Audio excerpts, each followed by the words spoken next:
This is Make it plain. Make it plain. MIP With Masamela Matfumo. Mark Thompson. Make it plain. Get woke.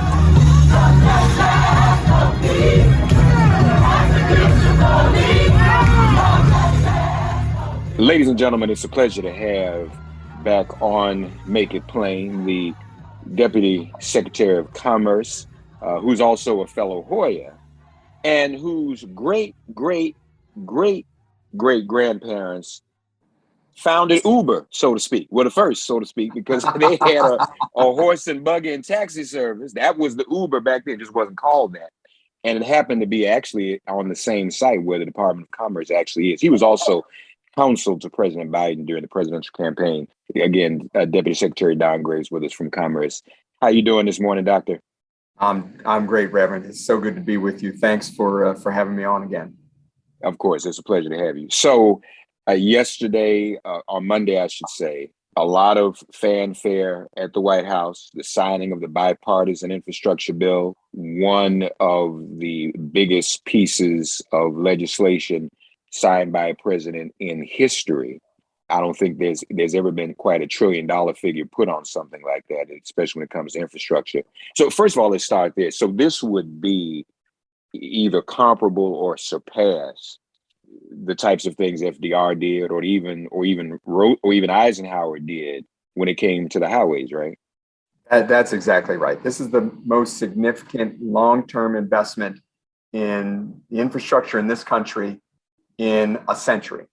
So it's the type of investment that's going to change the direction of the country. And really, it's going to create the types of jobs that our communities need all across the country. So it's dealing with our infrastructure like water and roads and bridges, and making sure that we have clean drinking water and broadband access, affordable broadband access for everybody. And it's going to create jobs, really good paying jobs all across the country. And there were a lot of fellow civil rights activists and leaders there on Monday. Tell us how this bill would specifically help the African-American community and communities of color. Obviously, you just alluded to some of it, the drinking water, broadband, but let's get into some more details on that if we could. Sure. So we know that over time, investments have often in infrastructure have often missed the African-American community and communities of color broadly. This is going to make investments to improve our roads and our bridges so that we don't have dilapidated roads in our neighborhoods, in our communities. It's the single largest federal investment in public transit in history to make sure that our folks in every community across the country have the ability to get to work, to get their kids to school, to get their parents to their healthcare appointments. So again, making sure that we have that public transit system that actually works for people, not the public transit system that we've seen over the last 75 years. It's investment in clean water. Like I said, it's making sure that we're taking out all those lead pipes that are all over the country that are poisoning our kids, so that we replace those and you have clean water coming to every community. It's broadband. We know that as a result of the pandemic, we saw what happened. Parents had to make choices. Which child, because they only had enough capacity, which child got to get educated that day? Or we saw that in communities all across the country, kids were having to go to fast food restaurants, sit outside and do their homework on the curb, because that's the only way that they could get their education. So these types of investments are going to be game changing for our community. It's going to change the nature of our ability to engage in the economy, and it's also creating jobs. So the folks who are going to be putting down the fiber for the broadband, replacing the pipes, building the bridges, replacing and fixing the roads, all of that is going to be done by people. Someone has to do it, and the president has made a commitment. He's made 3 executive orders since the beginning of the administration, focused on ensuring that there's engagement for people of color, making sure that these dollars that are flowing are going to minority businesses, that people of color are getting these jobs.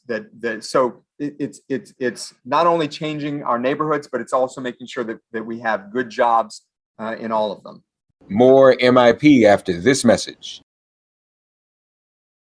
Hey there, I'm Nadia Komodo. Check out my show Tigress, which is basically my unfiltered and unapologetic journey of being a work in progress. Like, I hope that I am authentic and I try to be as unfiltered as I possibly can. I am so passionate about what I do, from talking about periods to wanting to build community around the cause to loving the business that I'm working on.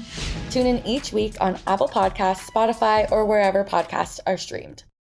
So, and some of those jobs, Ms. Secretary, that would be going to African Americans and other people of color, was there, and maybe this is not the right terminology, I don't know this terminology we really use much anymore, are there set-asides? Is there a percentage amount? Are these also federal contracts, or will some of them be state contracts, to money going to states for them to contract out? So the dollars go out in varied forms because of the nature of federal programs.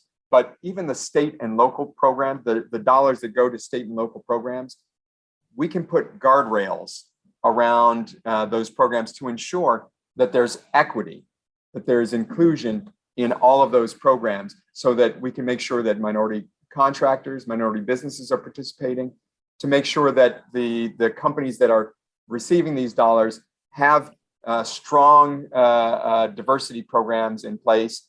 And it's also making sure that we have the training programs, the certification programs, to ensure that people of color, that African Americans are prepared to take these jobs, and that we have this pipeline, if you will, of opportunities coming directly from the training programs. So all of that is in place.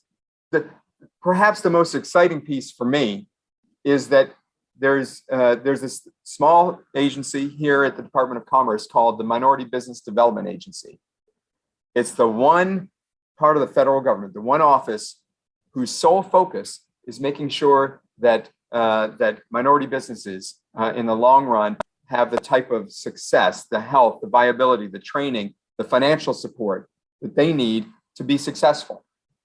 This legislation gives it statutory authority. What that means is, it was originally created through an executive order. Now it's a full-fledged bureau of the department. And most importantly, it's getting the ability to go to every other federal agency and ask them, well, let's see how you're performing on the programs that you're creating. Are those dollars actually going to minority businesses? What are the requirements that you have in place?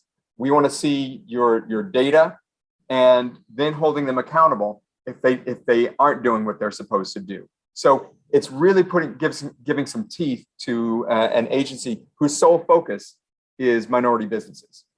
Yeah, very, very important, and very glad to hear that as well.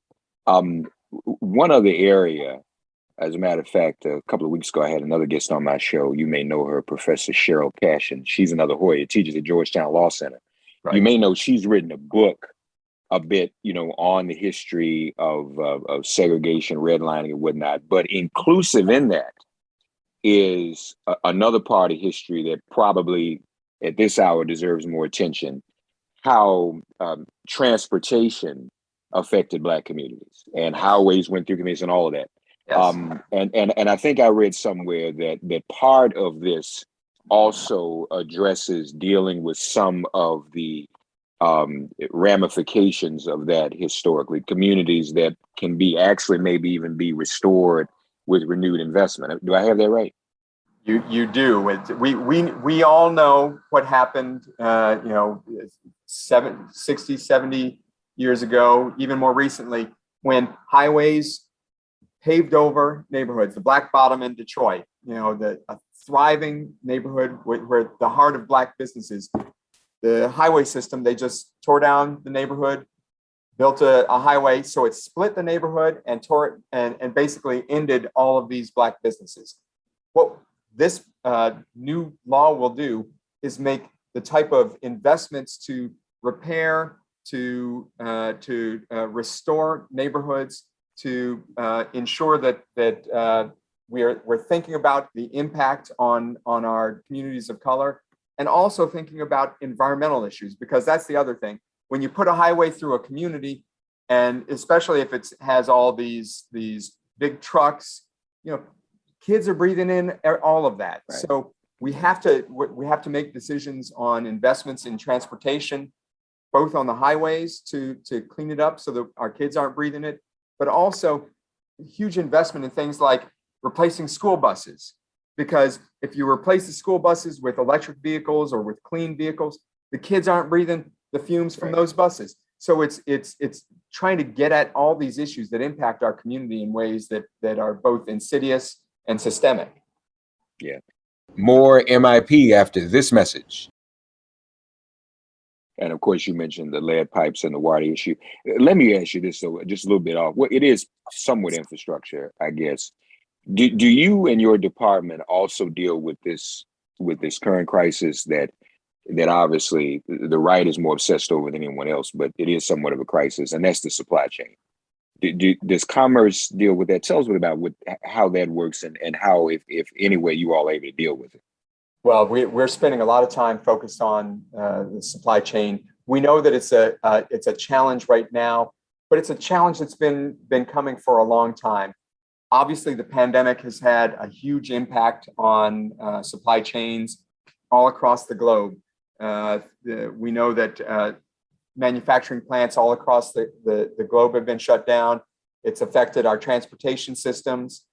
But more important than that, it's finally people are recognizing that the supply chain it only works when you have workers who are being paid fairly, when you have people who have jobs that are high quality, that have good benefits. And so that's part of the issue. We have to make sure that our businesses all across the country are paying people what they deserve so they can have a family sustaining wage. And I guess the final piece about this is also making sure that our trading partners all around the globe are doing the same thing so that we have equity across the between our businesses and the businesses all across the globe. Yeah, and obviously the president was on with China Monday night too, and hopefully there's some good things that'll come from that, because you mentioned international partners. That's a part of it, right? Absolutely, no question. Yeah. All right, folks. The Deputy Secretary of Commerce, Don Graves. Always good to speak with you, my brother. And lastly, we do have to acknowledge it's your administration, the Biden administration. All of us still want this other part of the infrastructure too, right? No question. We can't have one without the other, correct? No question. We need the rest of the Build Back Better agenda passed to make sure that people are actually able to get back to work, that we're providing child care tax credits, that we're getting our preschoolers, 3 and 4 year olds access to school. So that's still to come, but over the next few weeks, we're going to get it done. Indeed. Deputy Secretary Don Graves. Thank you, Mr. Secretary. Hoya Saxa. Hoya Saxa, Reverend. Good to be with you. All right, man. Take care. Okay, brother. Thanks for getting woke and listening to Make It Plain. Please remember to listen, like, and wherever you get your podcasts, please give the show a 5-star rating. And please do spread the word. Let's all continue to pray for each other during this pandemic and this police-demic. If all hearts and minds are clear, it has been made plain.